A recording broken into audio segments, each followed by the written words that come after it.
अभी हम ट्रिगोमेट्री का 8.1 का सम नंबर 9 स्टार्ट कर रहे हैं। सबसे पहले हम इसमें स्टार्ट करते हैं in triangle ABC right angle at B। तो अभी हम स्टार्ट करते हैं, एक ट्राइंगल ड्रॉ करते हैं छोटा सा ABC। जो B है वो राइट एंगल है, वो ऐसा बोला गया है। और गिवन डेटा में है 10B नहीं है 10A है। 10A इज इक्वल टू 1/√3 और उसके बाद दो वैल्यू फाइंड आउट करनी है। तो हर बार हम जो लिखते हैं वो अब इसमें भी लिखेंगे, पंडित बद्री प्रसाद हर हर बोले। तो आप बोलोगे सर इसका और इसका तीन का लिखना है, तो पहले लिखेंगे साइन कॉस और टेन।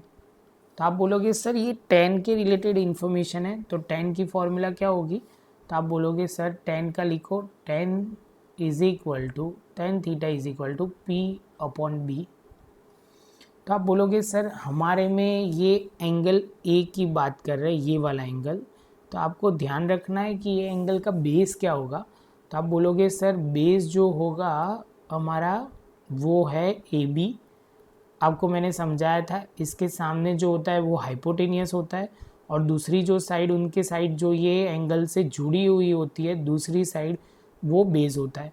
और उसके सामने एंगल के सामने जो होता है वो परपेंडिकुलर होता है। तो परपेंडिकुलर आपके लिए होगा, आप बोलोगे सर BC। तो आप बोलोगे सर हमारे पास एक काम हो गया, AB होगा कितना? तो आप बोलोगे सर AB जो होगा वो हमें नहीं पता।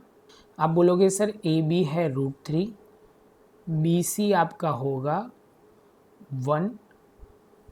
हमें क्या ढूंढना है? AC ढूंढना है, AC क्वेश्चन मार्क है। तो आप बोलोगे sir in triangle ABC B is equal to 90 degree. तो आप बोलोगे यूजिंग द पाइथागोरस थ्योरम हम क्या कर सकते हैं, ढूंढ सकते हैं, हाइपोटेनियस ढूंढनी है। तो AC square is equal to AB square plus BC square. AC की जगह तो हमने AC ही लिखा क्योंकि हमें नहीं पता, AB हमें पता है। AB कितना है? तो आप बोलोगे सर √3 का स्क्वायर और 1 का स्क्वायर और यहाँ पे AC as it is. AC square is equal to यहाँ पे 3 + 1, AC इज इक्वल टू 4। तो AC is equal to AC square is equal to 4, तो AC बनेगा हमारा 2। तो हम ये लिख सकते हैं AC इज इक्वल टू 2। अभी हमें बहुत सारी इन्फॉर्मेशन अलग अलग जगह से लिखनी है। ये रेफरेंस टू एंगल A है। तो आप बोलोगे रेफरेंस टू एंगल A मतलब सर यहाँ पे मैं जो लिखने जा रहा हूँ वो एंगल रेफरेंस के हिसाब से बेस क्या है, वो क्या है? हाइपोटेनियस तो यही रहने वाला है, BC जो रहेगा वो परपेंडिकुलर है और AB हमारा क्या होगा? बेस होगा। परफेक्ट। तो चलो अभी जो फिगर यहाँ ज़रूरत पड़ने वाली है वो हम लिखना शुरू करते हैं। सबसे पहले साइन A ढूंढ लेते हैं। आप बोलोगे सर कहाँ से कैसे ढूंढ रहे हो? तो ये फर्स्ट में जो ज़रूर पड़ने वाली है और नीचे जो चाहिए वो उसके हिसाब से दोनों हम ढूंढ लेंगे। Sine A is equal to, आप बोलोगे सर साइन A की फॉर्मूला होती है P/H। तो आप बोलोगे सर P क्या होगा? तो P हमारा हाइपोटेनियस है, वो है हमारा BC और H क्या होगा? AC। BC की जगह लिखा जाएगा 1 और AC की जगह लिखा जाएगा 2। ये हमारा हो गया साइन A। इसके बाद कॉस A भी हमारे सम में, तो हम लिख देते हैं cos A is equal to formula क्या होगी? B/H। तो आप बोलोगे सर लिखो यहाँ पे B हमारे लिए क्या होगा? तो B हमारे लिए होगा √3, मतलब B की जगह लिखा जाएगा AB। H क्या होगा? AC। AB की जगह आप बोलोगे सर हो जाएगा √3 और AC की जगह क्या होगा? 2। ये हमारा कॉस A और साइन A आ गया। अभी आप बोलोगे सर हमें जो चाहिए वो लिखना पड़ेगा, रेफरेंस टू एंगल C।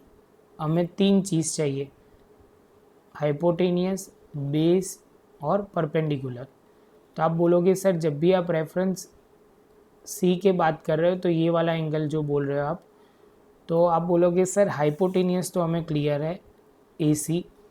इसके बाद मैंने ऐसे लॉजिक समझाया था कि उसके साथ एक साइड हाइपोटेनियस होती है और एक साइड बेस होता है, तो हाइपोटेनियस ये हो गई तो बेस क्या होगा? BC। और आप परपेंडिकुलर क्या बचेगा, तो ए बी, क्या होगा परपेंडिकुलर ए बी।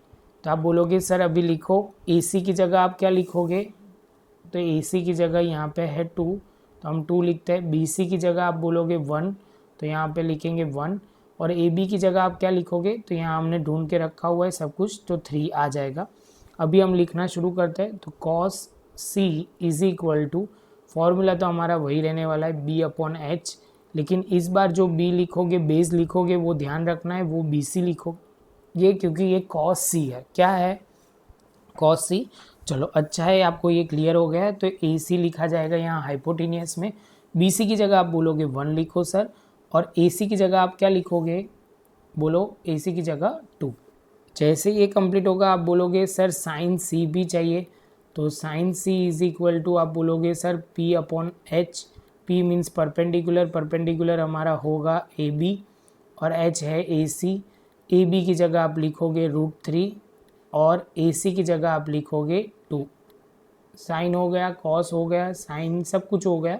तो अभी आप बोल सकते हो कॉस सी भी हो गया, सभी जगह सारी इन्फॉर्मेशन आ गई। तो इसके बाद हम सम सॉल्व कर सकते हैं। ये हमारा रेफरेंस और ये सब कुछ ख़त्म हुआ, पहला पॉइंट लिखना शुरू करते हैं। तो हमारा पहला पॉइंट है साइन ए कॉस सी, बीच में मल्टीप्लिकेशन की साइन है, कहने का मतलब वो है cos A into sine C. Sign ए की जगह हम वैल्यू लिखेंगे, यहाँ ऊपर ढूंढ के रखा है 1/2, कॉस सी की जगह लिखेंगे 1/2, प्लस की साइन आ जाएगी। कॉस ए की वैल्यू है कॉस ए, तो आप बोलोगे सर √3/2 इंटू साइन सी, तो होगा √3/2। यहाँ मल्टीप्लाई करेंगे तो बोलोगे 1/4, यहाँ पे होगा 3 और यहाँ पे होगा 4। नीचे बेस सेम होगा तो 4 नीचे आएगा, 1 + 3 तो हो जाएगा 4/4, तो आंसर कितना आएगा 1। तो इसके साथ बोल सकते हो कि हमारा पहला आंसर आ गया है। अभी हम सम नंबर 2 चालू करते हैं। तो सम नंबर 2 के अंदर दिया हुआ है cos A cos C minus sine A and sine C।